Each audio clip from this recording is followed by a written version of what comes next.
Oke, baik. Selamat sore semuanya.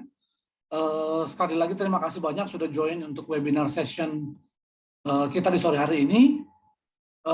Sekali lagi perkenalkan, nama saya Franklin. Saya Regional Marketing Manager untuk Yes Education Indonesia. Dan hari ini kita ada Pak Adi dari Intu yang akan berbagi tentang Intu US, study in US, produk-produk apa aja yang dimiliki sama Intu. So today we have Pak Adi from Intu. Oke, seperti biasa teman-teman, untuk webinar kita nanti Pak Adi akan memberikan sedikit presentasi, dan nanti setelah presentasi kita akan ada Q&A session. Jadi please teman-teman, selama presentasi kalau ada yang ingin ditanyakan bisa juga langsung drop questionnya di Q&A box ataupun di chat box, dan nanti kita akan bahas setiap questions yang masuk itu nanti setelah sesi presentasi. Okay, tapi you don't have to wait until the end of the session. If you have any questions, just drop them in the Q&A box or chat box. Okay, so sambil menunggu teman-teman yang lain untuk join, kita langsung mulai saja. Jadi kepada Pak Adi, dipersilakan Pak Adi. Thank you so much, Franklin. So I will start my presentation with this video first.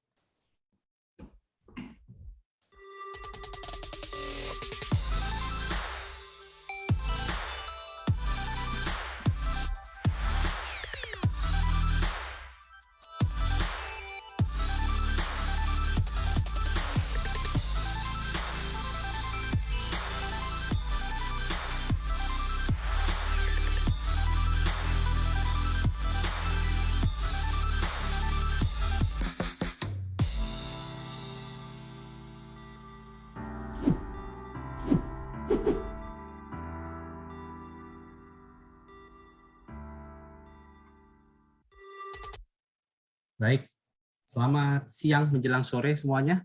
Perkenalkan, nama saya Adi Wibowo. Saya adalah US Recruitment Manager untuk Intu University Partnership dengan Destination USA, atau biasa disebut dengan Intu USA. Ya, selamat sore juga kepada tim Yes Education. Franklin, terima kasih atas kesempatannya sore hari ini. Ya, semoga hari ini bermanfaat untuk presentasi saya. So, what I'm about to present to you is just exactly how I present to students. Ya, jadi nanti penyampaian saya, penekanan-penekanan pada USP-nya, kepada pengetahuan produknya adalah yang biasa saya berikan kepada para partners, ya, kepada student, parents, ya.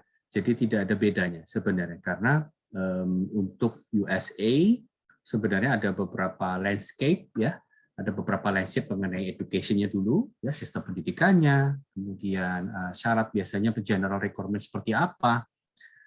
Kemudian apa sih kelebihan kekurangan dari US, ya, untuk dibandingkan dengan negara lain. Mungkin US ada yang bilang seperti ini, ya, atau kelebihan seperti itu, gitu, macam-macam gitu, ya. But let's start with Intu itself, ya. Ini adalah Intu University Partnership, ya. Kita adalah konsorsium university yang menyediakan program pathway and direct entry. Ya, mungkin teman-teman di sini akan saya jelaskan sedikit, ya. What is pathway and what is direct entry? I will touch base on that later on. Again, tadi seperti Franklin bilang, kalau memang ada pertanyaan, silakan, nggak apa-apa, langsung di-unmute pada saat saya presentasi. It's okay. You can cut me off, no problem. Ya, feel free. If not, feel free to drop them in the chat box. Jadi seperti itu, ya, karena akan banyak sekali informasi. Saya mungkin belum ada kesempatan untuk berkenalan satu persatu. Saya mungkin belum tahu background Anda, apakah sudah pernah mengenal mengenai produk US atau belum, ya, segala macam. But moga-moga apa yang saya sampaikan nanti hanya benar-benar esensinya saja, dan memang berkenaan dengan nanti bagaimana how to get the students, how to attract students to go to the US, ya, terutama untuk melalui Intu USA, ya, seperti itu. Ya, so we have like 12 partners in the US, spanning from the West Coast, ya, ada ke Oregon State University, ya, our first partner, ada University of Arizona, our newest one, ini adalah yang paling baru yang bergabung bersama Intu USA. University of Arizona, ada Colorado State, ada St. Louis, University of Alabama, ada Illinois State, ya, ada George Mason. I know what you're thinking, ini gimana ngapalinnya gitu ya. Ini gimana nanti belajar produknya ya. Mungkin saya tidak bahas hari ini semua teman-teman ya. Tadi saya udah bicara dengan Franklin. Saya akan touch base dulu mengenai intunya dulu secara general. Saya akan mungkin berikan sedikit mungkin ada 3 contoh university ya. Saya presentasikan mengenai university-nya tapi lebih baik kita mengenali produknya dulu, produk dari Intu dulu. Ya, seperti apa produknya yang biasa kita jual kita presentasikan di market, yang kita jual di pasaran, ya, seperti itu. Ya, jadi kalau tadi teman-teman sudah ada yang familiar dengan program Pathway, ya maksudnya Pathway itu apa? Jadi hampir di setiap university ini Intu ada Pathway-nya. Kenapa saya bilang hampir? Belum semuanya. Ya, kita ada yang bermitra dengan mereka benar-benar DE partner, direct entry partner. Jadi tanpa harus ada agreement dengan university-nya, Anda bisa mengirimkannya melalui Intu University Partnership. Ya, dia tidak ada pathway, dia bisa masuk direct entry. Ya, contoh University of Arizona. Ya, tidak ada Intu staff di sana, tidak ada fasilitas Intu sendiri. Ya, berbeda dengan let's say Oregon State University. Ya, di sana kita punya gedung sendiri, kita punya kelas sendiri. We have our own staff, ya, Intu staff, ya, Intu OSU staff, dan ada OSU staff sendiri. Ya, jadi university staff dengan Intu dibedakan dalam hal ini. Oke, jadi mereka menangani khusus untuk student yang mendaftar melalui program Intu. Ya, seperti itu. Nah, kalau di University of Arizona, yes, you can still register your student, tapi memang nanti supportnya langsung dari university. Ya, seperti itu. Oke. Alright. Ini sekedar, saya tahu saya tidak bisa memberikan banyak-banyak mengenai hal ini, ya, attraction point dari USA, ya, mungkin bisa ada sesi lain nanti karena banyak sekali bisa dibahas. Attraction satu negara itu berbeda dengan negara yang lain, ya. Bagaimana kalau Amerika dibandingkan dengan Australia? Bagaimana kalau dibandingkan dengan UK? Ya, kelebihan dan kekurangan sekali banyak sekali. But, ya, ini yang memang saya biasa sampaikan kepada parents, ya. Kalau saya presentasi di sekolah, if I do school presentation, these are the attraction points that I present on the way. You should go to the US. Ya, cliche, world class education, American campus experience, ya. Amerika itu lengkap banget fasilitasnya, komputer yang baru ditemukan di tahun yang lalu, tahun ini sudah ada di kampus, segala macam, banyak sekali pilihan majornya. Ya, tentu saja banyak juga. Kanada juga begitu kok, UK juga begitu, Australia juga begitu, ya. Kemudian yang US yang menonjol juga adalah flexibility dalam hal ini, transfer, ya, bisa dual, double degree, ya, bisa kerja di dalam kampus, ya, boleh kerja di luar kampus, tapi nanti kalau sudah lulus, ya, seperti ini. Ini kadang-kadang memancing pembicaraan dengan parents. Ya, kalau Anda ditanya, so Pak Adi, so what do you think about the US? Is it still worthy to go there, to study bachelor degree or master's degree? Ya, sedang ini conversation yang terjadi pada saat seminar, pada saat exhibition, ya. Well, sebelum pandemi memang banyak sekali exhibition saya lakukan face to face, ya, di berbagai tempat, ya, di hotel lah segala macam. Memang biasanya parents juga datang bersama muridnya. Pada saat itu banyak yang sudah siap dengan pertanyaan spesifik. Saya mau ambil computer science, saya mau ambil biology, saya mau ambil master MBA misalnya. Nah, dalam hal itu saya langsung terangkan program university-nya. Tetapi beberapa dari mereka ada yang datang dengan kertas kosong. Ya. Market terbesar kita, teman-teman, kita adalah undergraduate S1 untuk into USA. Market terbesar kita. Ya, master memang masih bisa dihitung jari. Ya, untuk setiap tahunnya. Ya, tidak banyak dibandingkan dengan S1. Nah, pada saat itu, biasanya anak-anak S1 mereka datang pada saat mereka masih kelas 11 di exhibition itu. Masih kelas 11 atau memang sudah kelas 12 baru mau naik tahun depannya, tapi tahun ini sudah nanya-nanya. Kira-kira saya mau ambil ini di mana bagusnya? Bapak punya university apa? Ya, di situ saya berbicara mengenai Amerika sendiri. Ya, tergantung dari majornya. Biasanya saya tambahkan beberapa hal penting. Misalnya anak mau ambil computer science. Oh ya bagus. Kalau ambil computer science, US tempat. Ya, ini beberapa reason mengenai negaranya dulu. Kita jual negara. Oh gitu ya Pak ya. Saya soalnya juga mikir mau ke Kanada. Kanada ya. Bagus juga sih. Saya tahu mereka punya university yang ada yang top-top juga. UPC lah, segala macam ya. Tetapi kalau ngomong teknologi tinggi, ya high tech, US is the place. US is the mecca for high technology. Ya. Contoh saja saya bilang, Bapak Ibu mungkin tahu istilah apa namanya?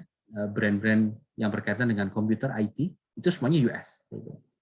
Ya, kalau tahu merek HP, ya ada laptop, ada printer, ya peripheral yang lain, ya ada Google, Facebook, ya orang Indonesia kenal banget tuh pasti, ya sosial media seperti itu. Itu datang dari mana? US.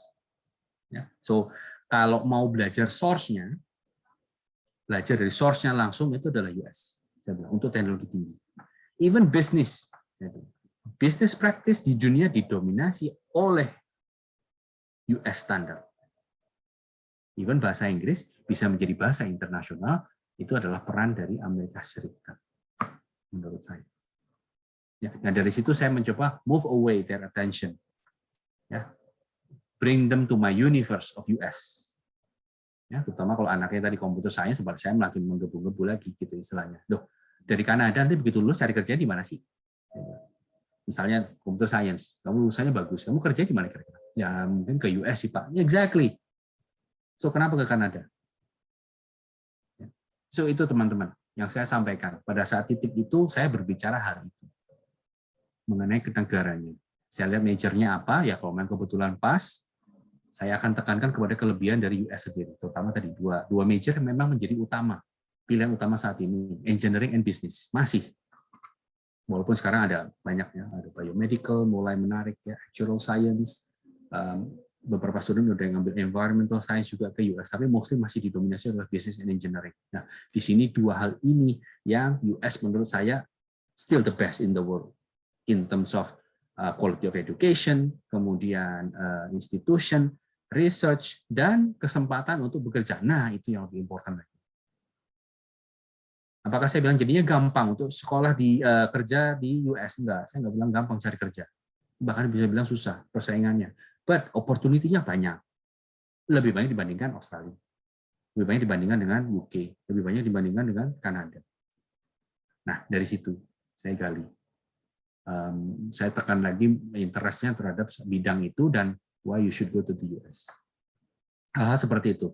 Beberapa hal yang klise ini memang ya tetap perlu kita sampaikan ya. Negara Amerika negara maju, experience-nya orang Amerika itu sangat aktif ya, college student-nya sangat aktif di kampus baik di organisasi maupun di dalam kampus ya, olahraga dan sebagainya. Jadi beda kalau kita berada di kampusnya UK sama kampusnya Amerika beda. Lebih ramai di US ya untuk lebih studi lebih adventurous misalnya.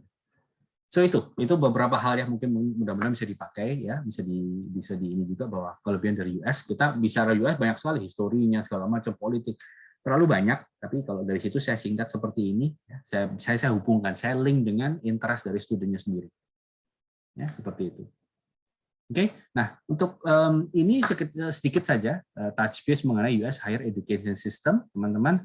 Please make sure that your client understand the US higher education system that full undergraduate degree takes 4 years to complete, just like in Indonesia, yeah. And then it takes 2 years to get them postgraduate or master's degree.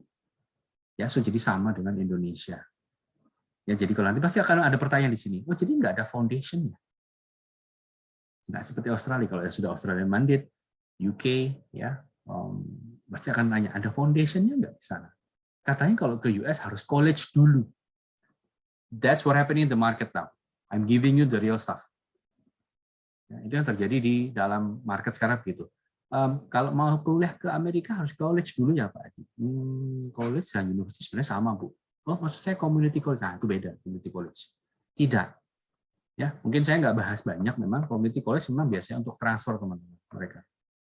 Ya, untuk transfer mereka ambil mata kuliah umum saja kemudian baru transfer ke university. Ya, itu tidak, itu benar-benar memberikan full undergraduate degree. Ya, program pathway untuk undergraduate degree and master's degree. Dua itu. Oke. Okay? Ya, just to make sure karena ini nanti ini akan berkaitan dengan apa yang kita terangkan mengenai INTU sendiri nanti. Ya. Baik. Berikutnya kita sedikit lebih spesifik lagi ya. Bagaimana how to earn bachelor's degree in the US. Ini penting ya, kalau teman-teman sudah ada yang tahu ya, syukur that will help you to sell US products. Ya, karena tadi tanya, US nanti harus POMCO dulu kah? Harus ambil foundation dulu kah? Seperti gimana sih S1-nya? So here it goes. 4 tahun tadi Ya, dalam 4 tahun tadi itu akan students akan menempuh 4 tahun untuk mengambil sekitar 120 sampai 180 kredit. Yang benar yang mana? Gitu ya, kok ada range-nya gitu ya. Well, sebenarnya 120 kalau universitas menggunakan sistem semester. Ya, di US ada yang menggunakan sistem semester, ada yang menggunakan sistem quarter. Semester itu biasanya fall dan spring saja. Ya, summer tidak dihitung ya teman-teman, yang ingat ya, when we speak to students, one academic year is only fall and spring. Summer tidak pernah dihitung dari segi biaya, dari segi kewajiban untuk belajar. Ya, jadi summer optional, dia boleh ambil kelas, boleh enggak, kadang kelasnya ada, kadang enggak. Ya, summer memang tutup biasanya, university running hanya sekitar 30%. Ya, so jadi misalnya dia untuk menempuh 120 itu biasanya menggunakan fall semester, sistem semester, fall and spring. Kalau 180 biasanya menggunakan sistem quarter, di mana kelasnya lebih banyak. Ya, kenapa lebih banyak? Biasanya dibelah sih dari sistem yang fall, ya kelasnya biasanya hanya mata kuliah algebra misalnya, aljabar dibelah menjadi 2, aljabar 1, aljabar 2. Kalau di quarter system yang tadinya di sistem semester hanya 4 kredit, kalau di quarter system dikasih 3 dan 3, jadinya 6. Jadi lebih banyak. Ya, seperti itu. Ya, jadi sistem US ada fall, ada semester, ada quarter. Seperti itu saja. Nah, yang lebih penting adalah bahwa dalam masa 4 tahun tadi, student akan mengambil mata kuliah seperti ini. Ya, ada general education requirement, ada core courses, ada elective course, ada free elective course. Apa itu? General education adalah mata kuliah dasar umum, core courses itu adalah mata kuliah utama, engineering, business, biomedical, computer science, terserah. Ya. Elective course itu adalah mata kuliah pilihan wajib. Kalau free elective course adalah mata kuliah pilihan bebas. Benar-benar silahkan mau ngambil apa. Kita lihat di situ free elective boleh 12 sampai 24 kredit. 1, 2 kelas, 3 kelas boleh ambil bebas. Ambil fotografi, golf bahkan bisa. Ya, kalau elective course ya, karena US sistemnya menggunakan sistem holistik ya, mereka 2 tahun pertama itu boleh belajar apa aja. Jadi elective course itu mata kuliah pilihan, tapi ditentukan sudah ada subjeknya. Dari social science ambil sekian, dari humanities ambil sekian, dari science ambil sekian. Ya, matematik ambil, kalau saya bisnis saya ambil matematiknya hanya algebra misalnya. Sampai algebra sampai mungkin kalkulus 1. Tapi kalau saya mungkin engineering, nah saya ambil kalkulus sampai 3, 4, 5, 6. Ya, mata kuliahnya seperti itu, menentukan bebas atau tidaknya. Itu nanti memang tergantung dari jurusan Anda. Ya, kalau Anda engineering, ya mata kuliah psikologi, humanities menjadi pilihan bebas ininya. Tapi kalau Anda memang jurusannya bisnis atau memang ke social science, itu akan menjadi pilihan utama. Ya, seperti itu. Ya, so itu pemahaman mengenai struktur pendidikan di Amerika Serikat. Pokoknya ada ini. Ya, memang nanti ada chart-chartnya ya teman-teman ya, dari sistem education advisor biasanya mereka punya chart. Ini prerequisite-nya, ini yang masuk ke dalam elective course ini segala macam. Saya nggak mau present itu dulu, nanti takut membingungkan. Ya, saya tahu mungkin masih ada yang bingung di tahap ini, tapi yang penting adalah mata kuliah di Amerika Serikat itu tidak ditentukan dari awal. Seperti ini perjalanannya. Mungkin ini lebih menjelaskan, lebih banyak. Ya, jadi 120 atau 180 kredit tadi ditempuh dalam 4 tahun ini. Year 1, Year 2, Year 3, Year 4. Year 1 and Year 2, Anda akan menempuh mata kuliah dasar umum. Ingat ya, dari general course requirements. Apapun major Anda. English composition, social science, humanities, history, math, physics. Ya, itu akan Anda tempuh dalam 2 tahun pertama. Contoh, mungkin saya dan Franklin.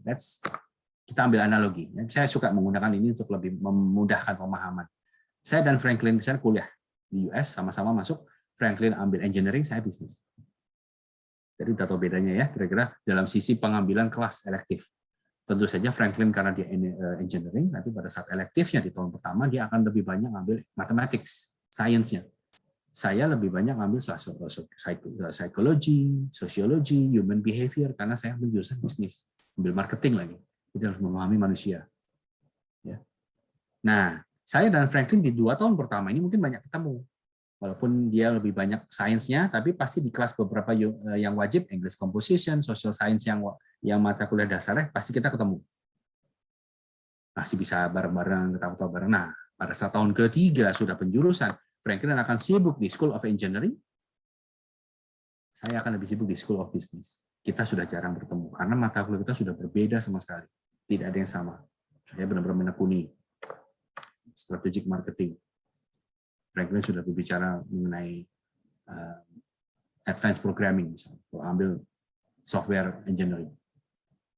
Ya, atau mungkin sudah nuclear engineering, sudah benar-benar sudah fokus ke sana. Nah, di US seperti itu, teman-teman. Prinsipnya di US pendidikannya adalah sistem holistik. Pemahamannya menyeluruh. Di tahun pertama, tahun kedua, mereka tidak belajar langsung apa yang akan mereka fokuskan sebagai major, tidak seperti di UK atau Australia. Sudah di tahun pertama, pasti sudah fokus ML Engineering. Tahun pertama sudah engineering. US holistiknya adalah menyeluruh supaya mereka menginginkan seorang sarjana yang punya wawasan yang luas. Seorang engineer juga harus bisa berkomunikasi dalam bahasa Inggris dengan baik. Makanya ada English composition, ada public speaking. Tetap sebagai seorang engineer, nanti dia akan harus berkomunikasi dengan manusia, tidak hanya dengan mesin. Anak buahnya, koleganya, klien, mungkin. That's the US. Kalau menangkap esensi tadi yang saya bilang, sebenarnya adalah filosofi saja. Kenapa US ada seperti ini? Ya, kenapa ada sistem holistik tadi? Ya, itu karena freedom tadi. Kalau kita hubung-hubungan dengan politik, ya, sistem politik demokrasi mereka yang mengagung-agungkan freedom, kebebasan, ya. Nah, di situ mereka dibebaskan untuk menentukan pilihan nanti sebenarnya pada saat tahun ketiga. Kalau mereka mau major, pindah major di tahun ketiga boleh. Sistem ini memungkinkan itu. Ya, seperti itu. Ya, semoga menjelaskan. Ya, so the whole education system di US, saya tahu masih banyak, but hopefully kerangka-kerangkanya teman-teman sudah bisa memahami di saat ini. Ya. Oke, saya lanjut mengenai Into sendiri. Ya, kami sudah berdiri dari tahun 2007 kurang lebih dengan start the headquarter kami ada di Brighton di UK. Ya, jadi berdiri di UK dulu, mereka punya partner di UK, kemudian baru expand ke Amerika, ya, dengan Oregon State sebagai first partner di sana. Kami sudah berhasil merekrut banyak sekali student, 15.000, ini up to tahun 2018 to 17 kalau tidak salah, ini belum update lagi, dari 160 negara. Ya, jadi Into regional office seperti saya Indonesia itu ada counterpartnya. Di Thailand ada staff Into seperti saya, di Malaysia ada juga, di Jepang, di Korea, ya, di Taiwan ada juga Into regional office seperti kami. Ya, seperti itu. Jadi kami merekrut dari seluruh negara. Ya. Kami punya sebanyak sekali program pilihan. Ya, di US mau belajar engineering, business, art and design, even pure art, ya, movie production, broadcasting, semuanya ada di US. Itu juga. Kemudian program kami sudah terintegrasi dengan program university-nya. Ya, jadi jualannya itu adalah memang jualan program yang sudah terintegrasi dengan program di university-nya, ya, dengan support tambahan. Nah, apa itu? Saya jelaskan berikut ini. Baik. Nah, permisi ya. Nah, untuk masuk program S1 di US melalui Into USA, teman-teman semua ada dua cara sebenarnya. Ada direct entry, which is masuk ke university-nya, langsung kuliah bersama local students, bule-bulenya, ya, boleh dikatakan begitu, atau melalui International Year One, di mana ini adalah program yang dibuild oleh Into dengan bersama-sama dengan university. $5 billion question, what's the difference? Bedanya apa? Yes. Tadi saya bilang direct entry adalah langsung kuliah bersama dengan local students. Kelasnya besar. Kelas di Amerika, di tahun pertama, tahun kedua, kelasnya besar-besar. Satu kelas 50, 100. Ya, seperti itu. Nah, bersama Into, bedanya adalah mereka masuk kelasnya Into dulu. Tetap di university-nya. Ya, bahkan ada parents yang nanya, ini di mana dulu Pak di sekolahnya? Kalau Into, di Singapura kah? Di Jakarta kah? Oh tidak Pak. Bersama Into langsung di university-nya. Oh gitu. Makanya saya bilang tadi beberapa partner yang memang joint venture, ya JV kita sebutnya, itu sudah kita punya building sendiri teman-teman, punya kelas sendiri. Jadi kelasnya Into lebih kecil dibandingkan kelas reguler, isinya paling 5 sampai 15 orang, max. Kenapa? Karena ini adalah isinya anak-anak internasional semua. Indonesia kah, Taiwan, Malaysia, Eropa Timur, you name it, Korea. Ya. Jadi mereka diinkubasi dulu istilahnya. Mereka diberikan program khusus dulu, ya, supaya penyesuaian dirinya lebih mudah. Nggak langsung kaget, langsung di Amerika Serikat, langsung dengan English speaking environment-nya yang begitu banyak aksen, diwarnai aksen, jadi mereka bingung. And language is not just the aspect of it, ya. Saya bilang multiple aspect. Dengan dengan supportnya yang berbeda daripada direct entry, itu akan lebih banyak membantu student. Contoh, package-nya itu banyak sekali, ya, dari mulai penjemputan di airport, ya, kemudian proses check-in di dormitory, kemudian orientasi di kampus, ya, orientasi di kampus, kemudian di kotanya, ya, jika student itu tinggal di kota tertentu, kita berikan orientasi juga gimana untuk belanja paling dekat kemana, buka rekening bank itu gimana, supaya orang tua bisa transfer. Kemudian kalau ada yang sakit, misalnya kamu berobat di mana? Di kampus kita sediakan fasilitas kesehatan, jangan salah. But if you need further action, ya, medical action, bisa kemana? Ya, jadi semua survival guide-nya kita berikan di awal kedatangan student itu. Which is lebih lengkap, staff kami lebih banyak daripada staff university. Itu ya tentu saja. Jadi untuk menghandle international student, kami lebih punya banyak staff. Karena harus menghandle penjemputan dan sebagainya. Ya, seperti itu ya. Di kelasnya, jika sampai studentnya memiliki kesulitan belajar, which is dengan lingkungan cuma 5-15 orang, ya, mereka akan lebih banyak, apa istilahnya, lebih ditaruh dalam sebuah lingkungan yang lebih nyaman buat mereka. Karena sama-sama international student semua. Lebih gampang menyesuaikan diri. Dia juga nggak bisa bahasa Inggris, dia juga lagi kangen rumah, dia juga deg-degan, dia belum pernah keluar negeri sendirian, masih sama-sama nangis kalau malam. Itu bahasa saya. Ya, biasanya parents, oh gitu ya Pak, berarti ya ada yang mengawasi lah paling enggak, ya betul Pak. Jadi ada perasaan mereka punya teman sependeritaan, betul. Dan dalam kelas yang kecil, dosennya akan lebih banyak bertanya, are you with me? Are you following me? Anybody has any questions? Dosennya akan lebih banyak pause. Karena mereka tahu, ini anak-anak internasional yang belum pernah berkuliah di Amerika Serikat. Di dalam mata kuliahnya nanti tetap disisipin, ya. Mereka tetap earning credits ya teman-teman ya, bisa dilihat di situ. Saya highlight-nya adalah jangan salah, international year one kami tidak menambah jumlah waktu belajar Anda, ya student Anda. Tetap selesai dalam 4 tahun. Kalian bisa lihat direct entry di situ, teman-teman bisa lihat year one freshman itu sudah setara dengan international year one. Jadi mau masuk pathway atau masuk direct, lulusnya duluan mana nggak tahu. Kok gitu? Ya tergantung studentnya. Yang masuk direct entry memang dia requirement-nya lebih tinggi, IELTS yang diminta lebih tinggi, nilai SMA rata-rata lebih tinggi, ya.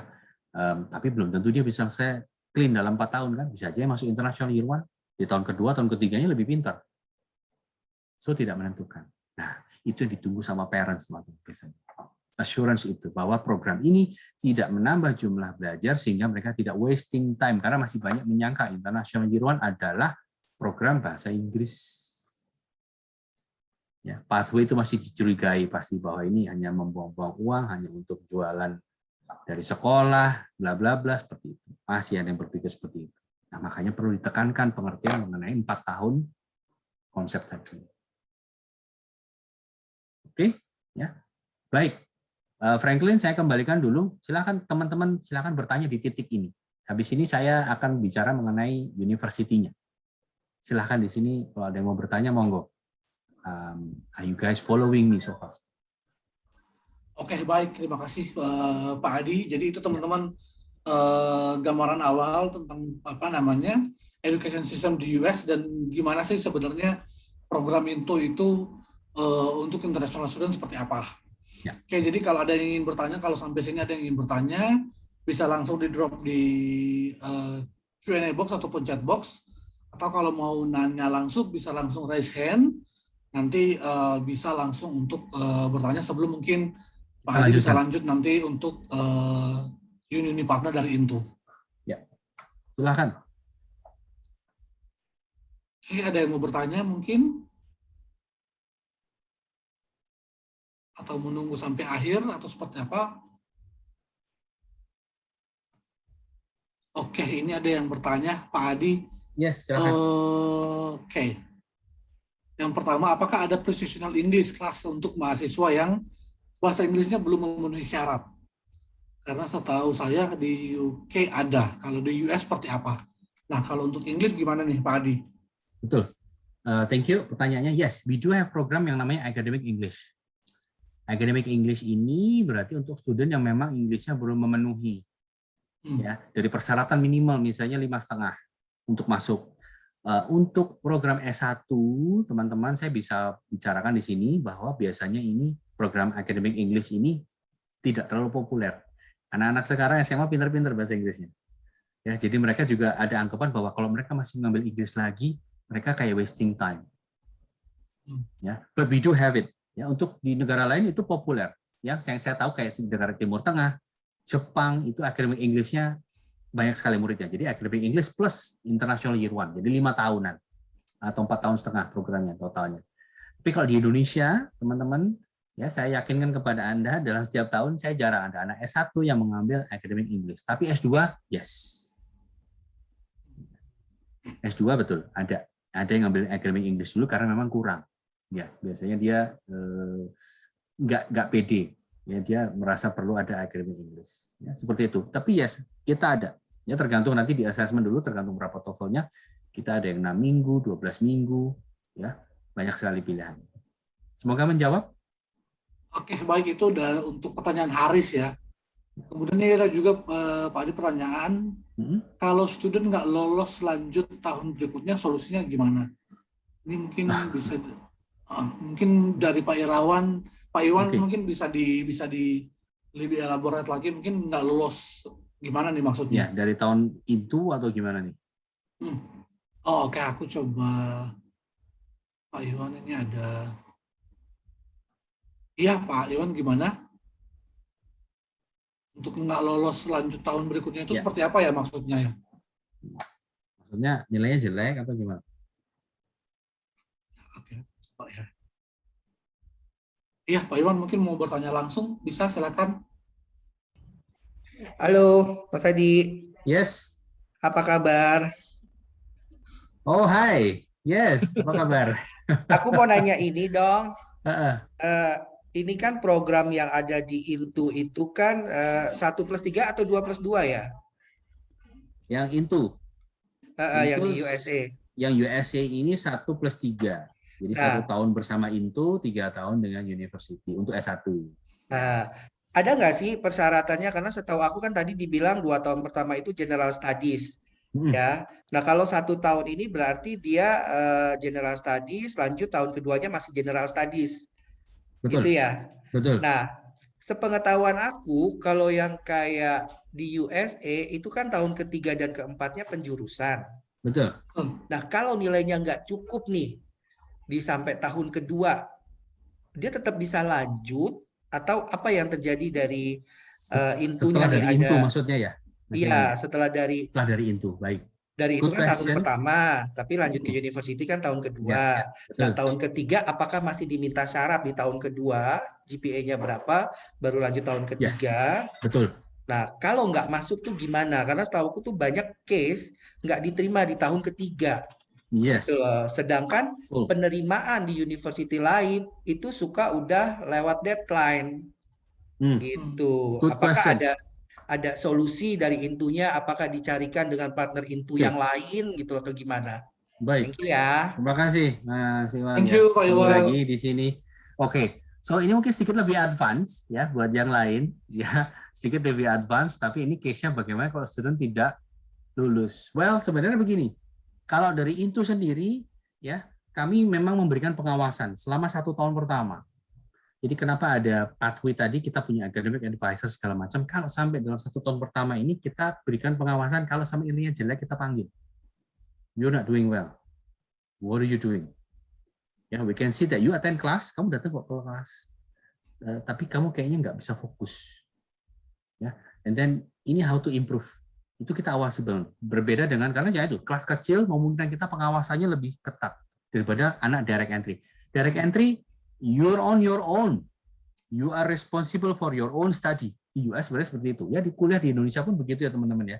Kita sudah harus bisa, anak kuliah itu udah nggak perlu dijewer. Ayo kerjain PR apa? Udah nggak ada. Di US, karena pada dasarnya mereka sudah menganut individualism di level universitas ini, di jenjang pendidikan ini, individualismenya sangat luar biasa. Garis bawah.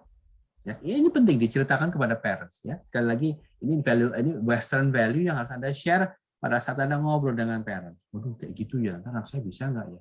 Bagus Pak, keluar dari comfort zone. Oke, moving aside, balik ke topik utama lagi. So, kita bertanggung jawab di tahun pertamanya tadi. Ya, kalau tahun kedua dia sampai tidak lulus, memang banyak pilihannya memang. Apakah dia masuk ke sekolah lain ya? Selama misalnya itu nilai. Tapi kalau attendance, teman-teman, dia suka bolos, forget it.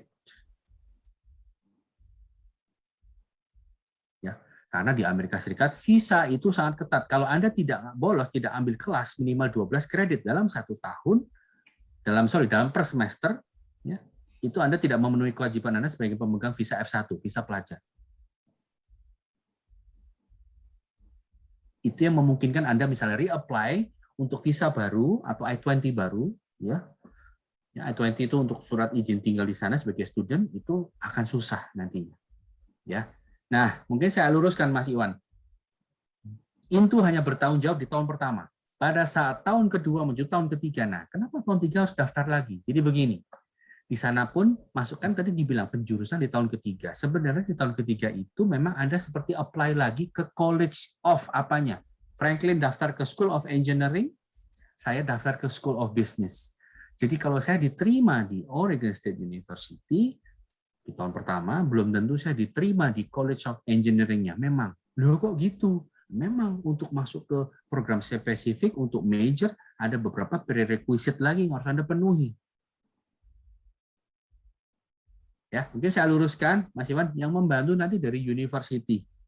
Sudah bukan Intu, karena sudah tahun kedua ke tahun ketiga. Kalau Anda lihat di situ grafiknya, Intu sudah tidak involved di tahun kedua, sudah university. Nah, kalau dia nggak keterima di College of Business-nya atau College of Engineering OSU, jadi kemana dong? Ya nanti, memang itu nanti ada advisor di sana yang mengarahkan ke sekolah lain yang requirement-nya mungkin lebih rendah. But again, saya wanti-wanti, ya ini akan terjadi kalau memang nilainya anaknya yang jelek. Tapi kalau attendance-nya yang jelek, ya nggak pernah ngerjain PR, bolos, we should have this conversation.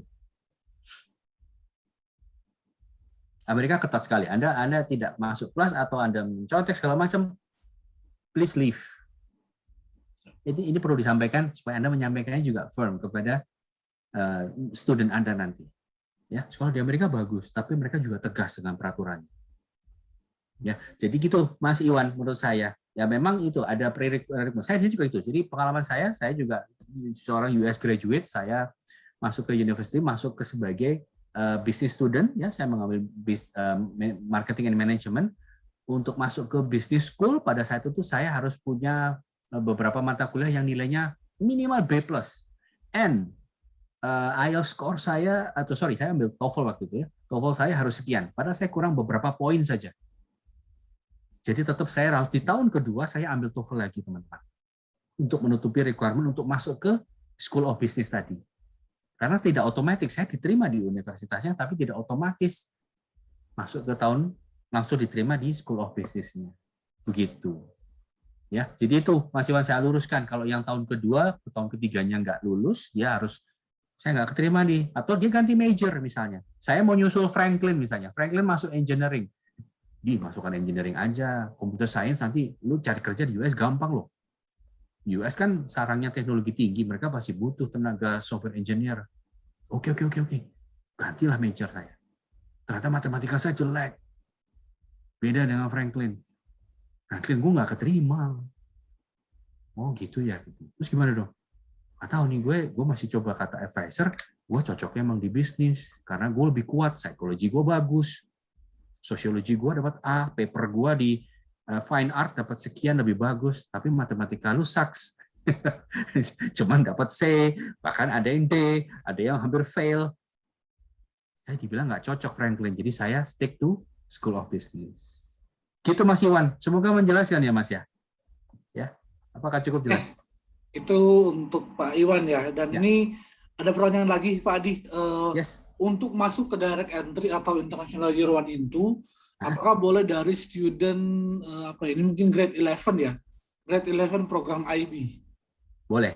Nah, saya langsung baru buka nih requirement-nya ya. Kalau untuk membahas ini memang ini akan banyak sekali menghabiskan waktu teman-teman. Tapi ini garis besarnya ya.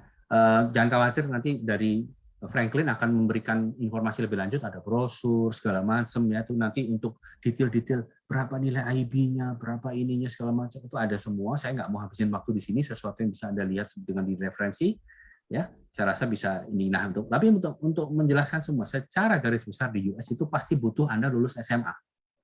Harus lulus SMA minimal atau yang setara. Ya. Jadi Anda harus lulus SMA, kalau misalnya nasional kurikulum ya kelas 12. Tapi kalau seandainya Anda ambil Cambridge, murid Anda ambil Cambridge, mereka boleh masuk melalui O-level, IGCSE. Ya, dengan nilai 5 subjects minimal C. Ya, kalau SMA minimal 7 rata-rata. Kelas 11 SMA tidak bisa, teman-teman. Nasional. Harus minimal IGCSE O-level. Amerika mau lihatnya ada sertifikatnya. Ya, on top of that ya, saya tambahkan persyaratan untuk masuk international year one hanya perlu lulus SMA atau yang setara, ijazah SMA, Cambridge A-level, Cambridge O-level, IB, ya, plus English proficiency test, IELTS 5.5, IBT, ya. Di situ ada dua, ada IELA, ada Duolingo, itu adalah internal testnya dari INTO. Jika student Anda mendaftar dan mendapatkan offer letter, misalnya dari Oregon State, Dear Franklin, you have been accepted at Oregon State University. Ya, you are conditionally accepted karena Franklin masih kelas 12, semester 1 belum lulus. Ya, you are conditionally accepted upon your graduation of high school. Ya. On top of that, you haven't qualified for English proficiency. You can fulfill that by taking this internal test using the link below. Jadi ada linknya nanti, tesnya melalui online, teman-teman. Gratis. Ini bisa jadi apa namanya? Pelicin ya, Franklin. Bonus gitu istilahnya. Lumayan. Berapa IELTS ini, Franklin? Saya boleh di-remind? Berapa? 3 jutaan ya kalau masalah IELTS. Teman-teman bisa menggunakan ini sebagai pemanis ya gitu. Pak, silakan daftar dulu. Nanti saya bantu. Bahkan nanti kalau diterima secara kondisional, Adi atau Franklin tidak perlu ambil IELTS Pak di luar. Lumayan Pak, hemat 3 juta. Oh gitu. Tapi ya itu syaratnya harus mendaftar dan diterima ya. Bukan saya mau ini dong tes Inggris gratis kita. Tapi nanti dipakai ke uni lain tidak boleh. Bisa. Ya. SAT tidak ada requirement-nya untuk masuk international year one. Tidak ada SAT. Tetapi kalau direct entry, yes, maybe. Tergantung senternya. Jadi ada 12 university, ada yang minta, ada yang enggak. Contoh, Oregon State, kemudian George Mason, itu tidak minta. Tapi yang kayak USF, University of South Florida, itu minta SAT. Seperti itu. Ya, itu dulu secara yang garis besar untuk requirement. Kalau dibahas detail lagi, pusing. Silakan Franklin. Oke, jadi itu juga semoga menjawab untuk pertanyaan dari Mbak Evi ya. Jadi biasanya kalau untuk high school students itu dia harus year 12 untuk dia bisa masuk either direct entry ataupun international year one untuk program itu. Seperti itu. Oke, ini belum ada lagi sih Pak pertanyaan yang masuk. Okay. Ini saya lihat. Jadi mungkin kita bisa lanjut mungkin dulu dengan beberapa center. Baik, terima kasih. Teman-teman tadi bisa dilihat saya skip beberapa slides ya. Ada online program, ada graduate pathway, tapi sepertinya untuk benefit dari waktu dan panjangnya, kalau semakin durasinya semakin panjang, teman-teman kan bosan nanti ya. Saya skip dulu ya Franklin ya untuk graduate ya. Sama yang online program dari INTO saya skip dulu. Mungkin kita ada next session lagi, kita bisa bahas itu lebih lanjut. Tapi yang tadi saya presentasikan adalah biggest pie of the market, teman-teman. Jadi pasar R1 itu yang lebih besar. Jadi kalau teman tadi menguasai yang saya sampaikan, you are udah 50% provision for into products. Ya, seperti itu. Baik. Saya akan presentasi mengenai 3 university berikut ini. How much time do I have left, Franklin? Berapa lama lagi? You can just go and then we can. Okay. Okay. Good. Saya coba ini ya, baik. Nah, pertama adalah Oregon State University. Ya. So, teman-teman, ini lokasinya ada di pantai barat Amerika, located in the west coast of the United States, ya. Sesuai dengan namanya, ya, located in state of Oregon, di sebuah kota kecil yang namanya Corvallis. Ya, kota kecil ini penduduknya hanya 56.000, di mana separuhnya, half of the population is Oregon State University students. And the other half, populasi yang selain yang penduduk lokalnya, penduduk aslinya, ya, the other half of the population already has bachelor's degree. Sudah punya gelar S1, teman-teman. Jadi ini benar-benar kota pelajar. Penduduknya mostly pendidikan tinggi atau pelajar. Ya. Kemudian, saya tahu untuk menjual university banyak sekali tiny bits-nya, ya, USP-nya banyak sekali. Tapi mostly yang saya pakai adalah itu tadi, ya, kota pelajar. Dan kemudian saya akan sebut bahwa ini pernah dinobatkan sebagai one of the most secure town in the United States. Jadi Farmer Insurance, perusahaan asuransi terkemuka di Amerika Serikat, itu pernah mengadakan survei, ya, dari tingkat kejahatan di kota Corvallis itu termasuk yang rendah di Amerika Serikat, paling rendah bahkan. Ya, secara nature teman-teman memang kota kecil memang memberikan situasi yang lebih nyaman, aman. Tidak ada masalah sosial terlalu besar seperti Los Angeles, Chicago, San Francisco. Kalau Anda lihat, waduh, ya, mungkin ada kejadian ini, kejadian itu yang tidak mengenakan yang kita bahas, ya. Karena memang masalah sosialnya tinggi, sama lah seperti di kota besar di Indonesia. Amerika Serikat pun negara maju seperti itu, tetap mereka juga punya masalah seperti itu, walaupun kemakmurannya sudah tinggi. Ya, so kalau orang tua yang khawatir anaknya ini, ya, kemudian anaknya modelnya pendiam, memang senang belajar, atau memang dia, iya sih Pak, saya nggak mau di kota besar karena saya tahu saya akan tergoda nanti untuk main, atau nanti saya nggak mau ribet dengan transportasi. This is a good place. Ya, kota kecil menurut saya selalu menikah. Saya juga sekolah di kota kecil. Ini salah satu attraction point-nya bahwa orang tua akan tenang kalau anaknya, oh ya, ini tempatnya anak belajar. Location, ranking, tuition, teman-teman. Tiga hal ini yang mesti dibahas selalu jika Anda menjual produk USA. Location, lokasi di mana, ya, rankingnya berapa, kurang lebih, kemudian tuition-nya berapa. Itu sih hal-hal itu aja yang biasanya memang mereka cari. Ya, dan hal-hal dengan location tadi aman, kota pelajar, ya, kemudian apa namanya, cuacanya yang nyaman segala macam itu juga mendukung, ya, dalam hal itu. Oke, Corvallis, Oregon State. Oke, ini beberapa fakta aja, ya. I think Franklin will share this, ya, with you nantinya. Jadi secara general, ya, ini Oregon State ini adalah public university, ya, di US, di mana public itu adalah owned by government, supported, subsidized by government, United States government, ya. Jumlah studentnya kurang lebih 30.000. 10%-nya adalah international student. 10%, selalu rasionya seperti itu, teman-teman. Di US tetap dijaga, walaupun mereka kedatangan student banyak sekali, rasionya pasti kurang lebih segitu, 90-10. 90% adalah lokal, 10% adalah international student. Ya. Jadi saya bilang mereka menggunakan quarter system, ya, fall term, winter, spring terms namanya. Ya.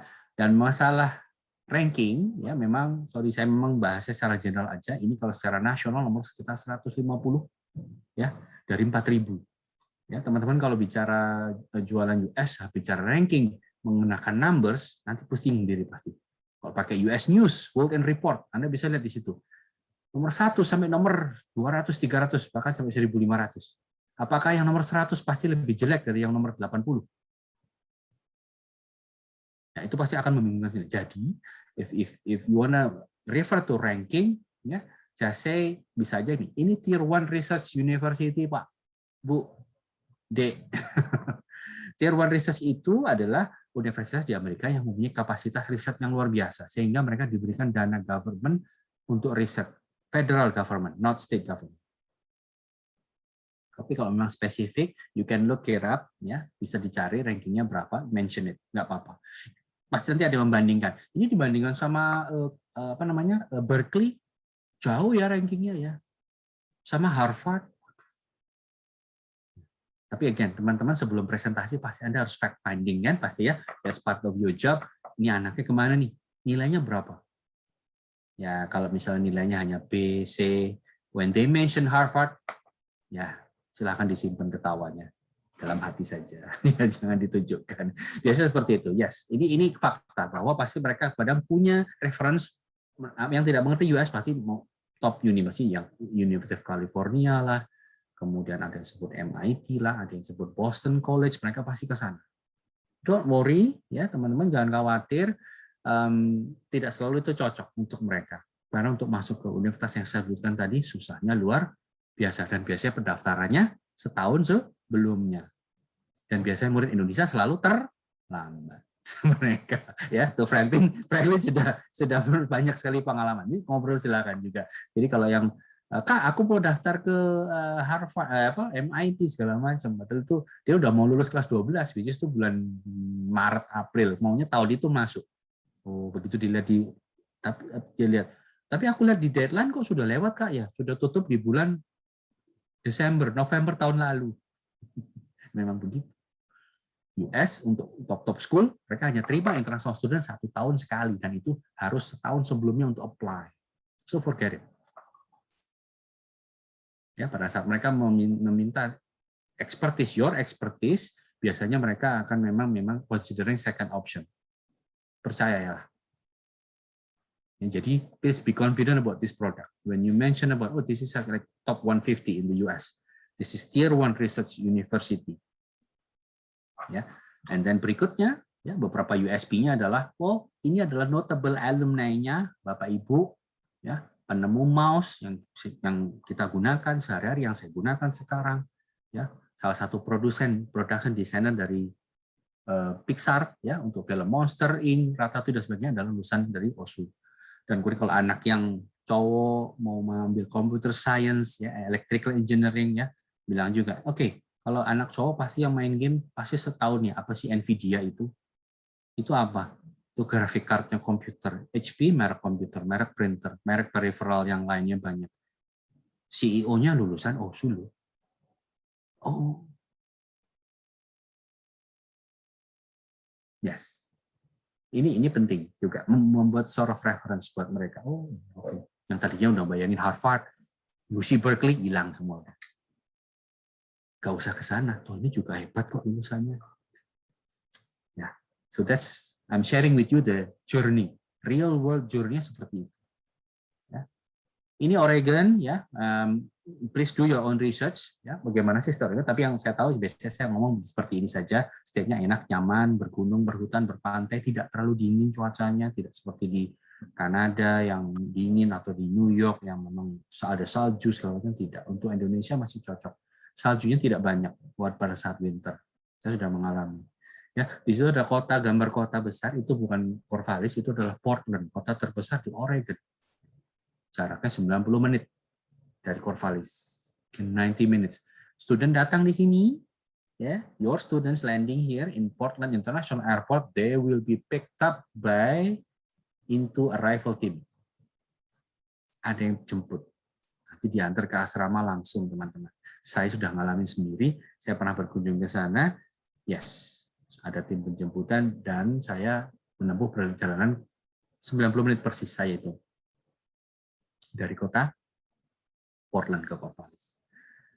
Other things, ya, please do your own research. Begitu kalau Anda mau bicara angle-nya dari mana silahkan aja, tapi ya ini mungkin dari sisi cuaca dulu yang perlu kita bahas. Ini kampusnya, ini ada film silent ya, silent movie, tidak ada suaranya memang, but hopefully it will give you more understanding about Oregon State University.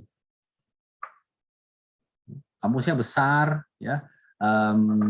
Ada anak-anak Indonesia di sini jumlah saat ini sekitar 60 orang, 60 students. Ya, 60 students, mostly mereka ambil undergraduate, sisanya baru master, PhD atau satu orang atau mungkin sudah lulus ya. Saya agak lupa, mohon maaf. Ya. Saya bilang student bahwa ini kampusnya hijau sekali, very green campus ya. Banyak sekali ruang belajar luar ruang yang bisa Anda gunakan pada saat summer ya. Kampusnya bagus banget memang. Oke. So universitas olahraganya ya, dan sorry kecepatan. Oh, tidak ada review. Oke, itu tadi kampus ya, kampus filmnya. Ini berikutnya fasilitasnya, living, eating, and getting around ya. Murid Anda yang masuk ke Oregon State di US manapun, kalau Anda belum 18 tahun, biasanya wajib tinggal di asrama. Di asrama disediakan makan selama weekdays 3 hari, weekend 2 kali sehari. Ya, jadi selama weekdays 3 kali sehari, weekend 2 kali sehari. Ya, dari kafeteria jangan khawatir. Kalau muridnya punya alergi tertentu, punya pantangan makanan tertentu, OSU menyediakan itu. Mereka tidak hanya menyediakan makanan Amerika, tapi makanan internasional. Ya, jangan khawatir. Muslim mereka pasti punya nasi, itu ada. Saya selalu bilang, jangan khawatir, student cari nasi, di sini ada. Ya, even Muslim students, if you do have them, ya, ada makanan halal juga di sini. Nah, pada saat saya masuk ke kafeteria itu ada digital board, saya bisa pencet-pencet, saya bisa tahu menunya apa. Ini apa yang mana yang halal, mana yang kandungannya apa, misalnya gluten ya, gluten free apa bisa dicari. Seperti itu. So yes, Beaver Bus itu adalah bis dari Corvallis yang gratis untuk semua orang yang tinggal di Corvallis dalam kota. Jadi kemana-mana student dalam kota tidak perlu khawatir. Ya, misalnya kalau di dalam kampus Muslim mereka pakai sepeda. Oke, ini popular majornya ya, business and engineering, basically 2 itu. Ya, di dalam masalah konsentrasinya ya banyak ya, tergantung dari murid Anda ya, pokoknya 2 ini yang masih populer. Regional Award ya, ini yang memang menarik dari Oregon State. Dia memberikan beasiswa parsial sebesar 32.000 selama 4 tahun. Jadi per tahunnya 8.000 teman-teman. 8.000 ini akan dipotongkan dari uang tuition tahunan yang sebesar 33.000. Ya, jadi 33.000 dipotong 8.000 US dollar per tahunnya. Caranya gimana?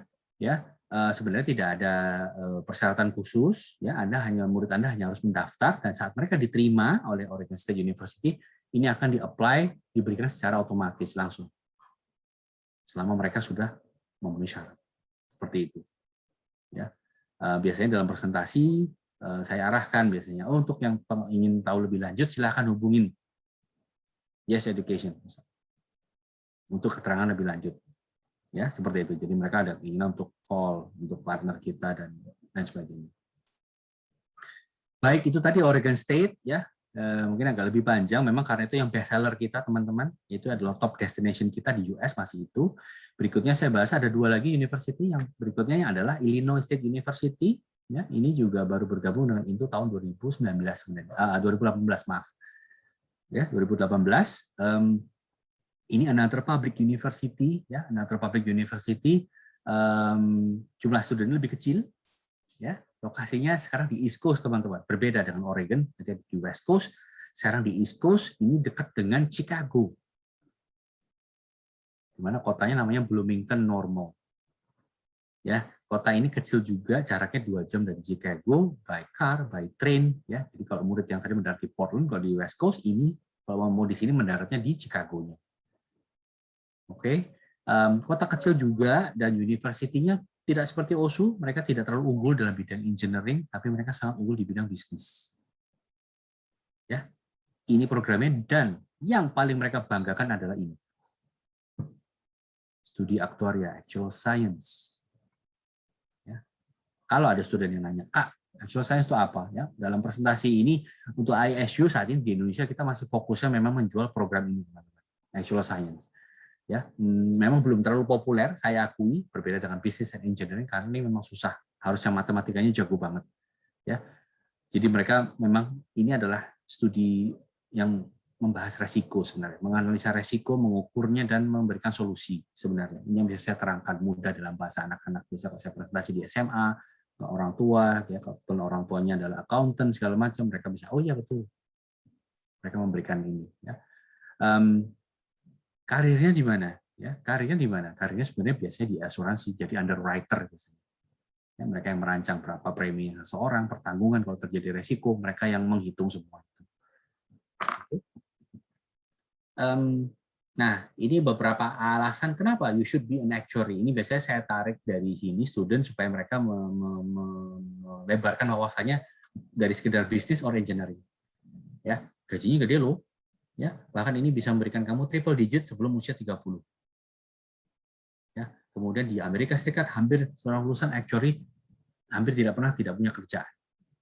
Hampir tidak mungkin mereka lulus terus tidak dapat kerja. Karena masih jarang lulusannya. Ya, bahkan US Department of Labor mereka masih memberikan prediksi bahwa ini akan growing sampai 2026 demand-nya untuk actuaries ini. Ya, seperti itu. Kemudian terus kenapa ISU? Ya, untuk ISU ini top 16. Ya, top 16 program untuk actual science di US. Di US-nya top 16 pernah dinobatkan sebagai best program in the US untuk study insurance, best program in risk management in insurance, ya sudah terakreditasi oleh Society of Actuaries seperti itu. Ya, memang kenapa saya bicara aktuaria terus karena memang fokusnya dia itu teman-teman di situ. Tapi kalau Anda mau jual bisnis school-nya juga nggak apa-apa. Uang sekolahnya juga cukup kompetitif sama dengan Oregon State University. Ya, itu ISU. Do you think ISU? Think about actual science. Ya. Oke, itu untuk ISU, singkat saja memang. Berikutnya, last but not least, part of my presentation adalah University of South Florida. Ini, ya kenapa saya taruh juga dalam 3 presentasi ini adalah uang sekolahnya yang menurut saya paling kompetitif di antara itu yang lain. Kenapa? State of Florida, ya itu adalah state yang sangat mendukung pendidikan mereka. Ya. Mereka uang sekolahnya teman-teman direct entry hanya 17.000 per tahun. Kalau ada murid Anda yang punya budget concern, ya, bisa arahkan ke sini. Misalnya bisa direct entry, why not? Kalau memang tidak bisa dipaksakan dari kemampuan financialnya, karena IYO akan cost lebih banyak. IYO memang lebih mahal. Di sini 25.000 untuk IYO, untuk direct entry 17.000 saja per tahun. Itu tuition ya teman-temannya, belum biaya hidup. Location Tampa, ya Tampa, Florida, kota besar. Ini berbeda dengan Bloomington Normal dan Corvallis. Ini adalah kota besar, kota metropolitan.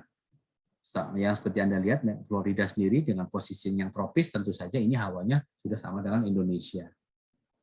Ya, seperti itu lokasinya. Ini memang cocok kalau teman-teman punya murid yang mau belajar, misalnya hospitality management, ya seperti itu.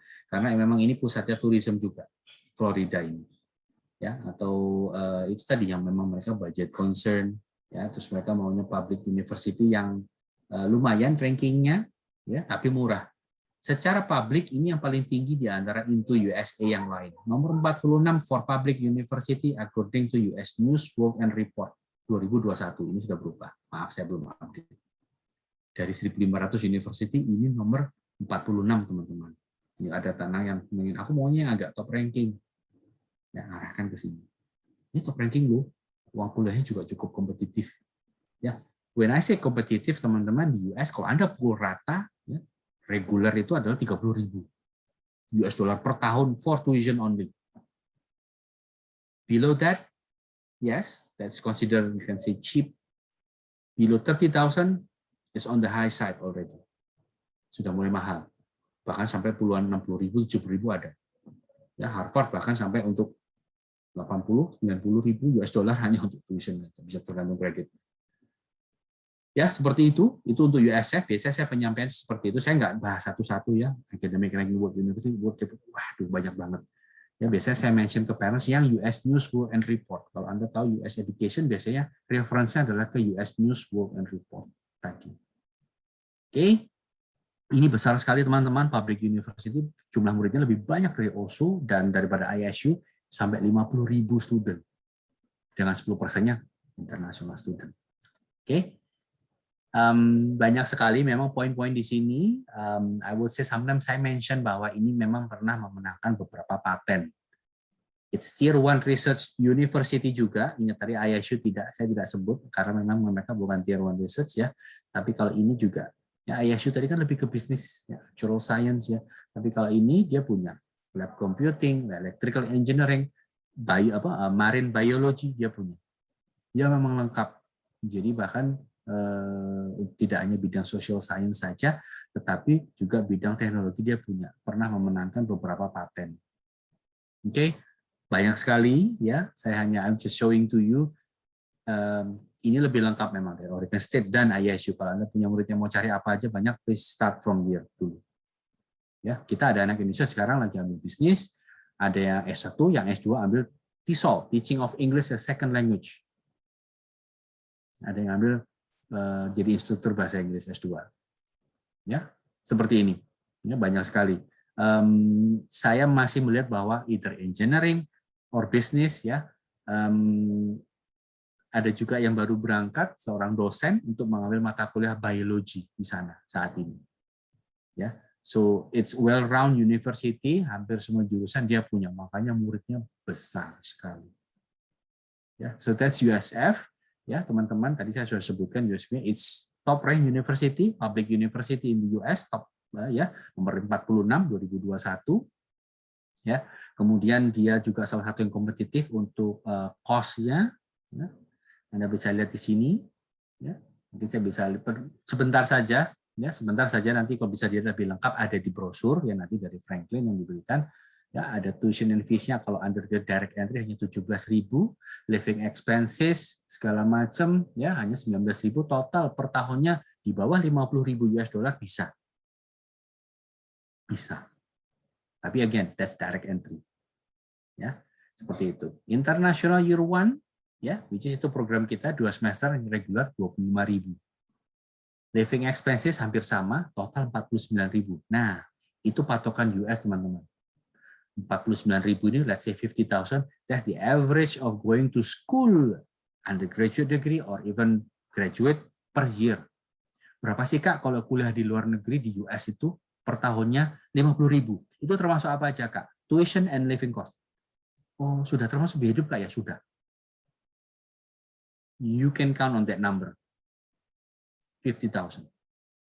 Rule of thumb. Average. Tapi kalau di sana ada yang 60.000, ya makanya saya bilang ini rata-rata. This is for public. Kalau private bisa lebih mahal lagi. Bahkan 49.000 bisa hanya tuition-nya saja. Ya, oke. Seperti itu. Ya, saya bisa sampaikan. Silahkan Franklin, kita masuk ke Q&A session. Moga-moga teman-teman belum bosen ya. Maaf kalau panjang sekali trainingnya. Silahkan. Oke, thank you so much Pak Adi. Ini ada pertanyaan lagi yang masuk sih. Untuk IB Diploma, skor berapa yang bisa dapat kredit transfer di US? Untuk IB Diploma sih sebenarnya kita terima 26 ya. Di 26 itu sebenarnya bisa diproses kredit transfer sih, tapi sejauh ini tidak pernah terlalu bermasalah dengan studentnya untuk dia, saya maunya ada kredit transfer dari IB seperti itu. Tapi yes, minimal sih 26. Ya, I would say between 26 to 30, tergantung university-nya. Tergantung university-nya. So mulai dari 26 deh. Gitu. Oke, baik. Yes. Terus ini ada pertanyaan soal akomodasi. Apakah kalau summer itu student itu bisa stay? Nah, good question. Bisa, tetapi dia harus reserve, dia harus bayar lagi. Ya, contoh-contoh.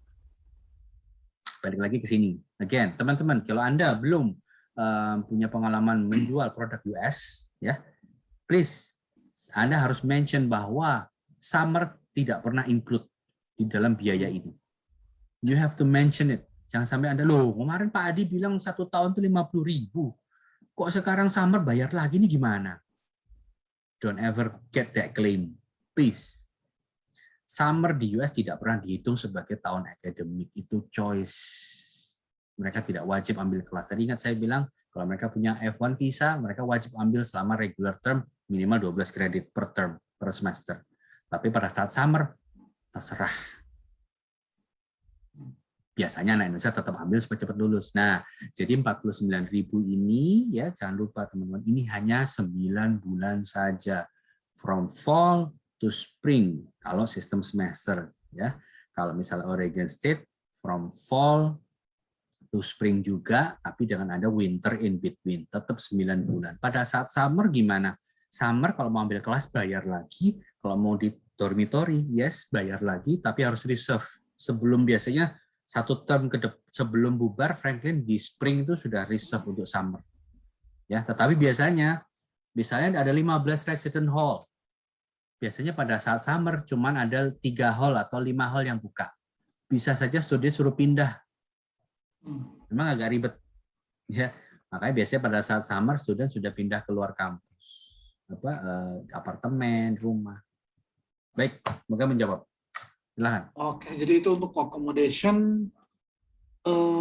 Ini belum ada lagi pertanyaan. Jadi seperti biasa juga teman-teman, nanti setelah sesi ini kalau misalnya ada pertanyaan-pertanyaan, biasanya kalau sudah ada student, ada inquiry dari parents, ada ada pertanyaan, bisa langsung infoin ke saya untuk setiap pertanyaannya. Nanti kita bakal pass inquiries-nya ke Pak Adi dan tim itu juga. Dan nanti once kita udah dapat updates, kita bakal get back to you. Oke, ini ada pertanyaan lagi Pak Adi, untuk program master apakah bisa apply direct? Bisa. Nah, bisa, ya? Untuk yang ini, jadi gini, agak sedikit masalah aplikasi. Saya belum bahas nanti master ya. Untuk direct boleh, tetapi nanti ada beberapa program yang direct di mana Anda bisa mendaftarnya tidak bisa melalui partner portalnya Into. Jadi untuk mendaftar teman-teman nanti of course tadi Om Franklin yang membantu ya. Tapi nanti ada yang memang harus apply-nya melalui University Direct. Jadi daftarnya langsung ke University. Langsung ke uninya, langsung ke website-nya, nanti ada form yang harus diisi untuk men-tag nama Yes Education di situ. Ya, berarti Om Franklin sudah berpengalaman dalam itu. Don't worry. Siap. Oke, jadi again teman-teman, kalau ada inquiry ataupun pertanyaan tentang application, itu nanti bisa langsung diinfokan ke saya. Nanti kita juga bisa discuss bareng-bareng. Ya. Ya. Oke, kalau gitu mungkin untuk sesi ini kita sampai di sini dulu. Mungkin nanti kalau ada sesi berikutnya lagi tentang untuk center yang lain, kita bakal infoin pastinya ke teman-teman. Ya. Sekali lagi terima kasih Pak Adi untuk waktunya hari ini. Yes. Terima kasih sudah semoga bermanfaat. Iya. Tentang US dan beberapa center yang itu juga. Dan terima kasih juga teman-teman yang sudah join untuk sesi webinar training hari ini. Sekali lagi saya ingatkan kalau misalnya setelah sesi ini ada pertanyaan apapun dari orang tua ataupun dari students, feel free untuk kontak ke saya. Nanti kita bakal bisa untuk discuss bareng-bareng untuk setiap pertanyaan yang kita terima. Ya, oke. Sekali lagi terima kasih semuanya. Sampai jumpa untuk di webinar-webinar berikutnya. Nanti untuk informasi webinar berikutnya kita bakal update lagi ke teman-teman. Terima kasih semuanya. Selamat sore dan stay safe. Terima kasih Pak Adi. Terima kasih Franklin. Teman-teman terima kasih semuanya. Ya, terima kasih. Thank you everyone. Yes, terima kasih everybody. Stay safe semuanya. Thank you.